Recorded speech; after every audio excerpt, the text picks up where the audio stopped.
أسود خليل أبا بكر أسود خليل أبا بكر. بس الشيء يعني ناس يخبرون. والله لكن بشي الناس دوام ما نتكلم يودينه بيعملون. رقم تلفون الشكل. يعني راسا ما هو. ساعة 6 ولا قلت لك؟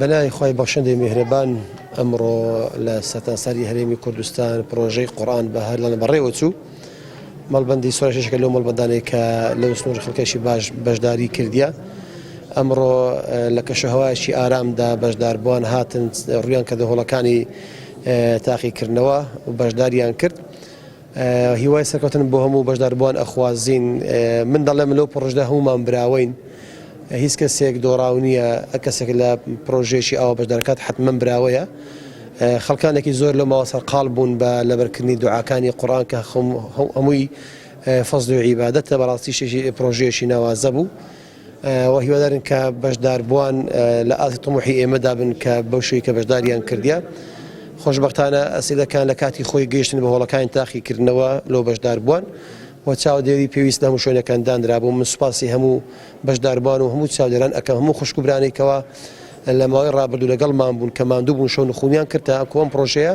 بە ئامانزگەیشت من سوپاسی مولایەکەکەم.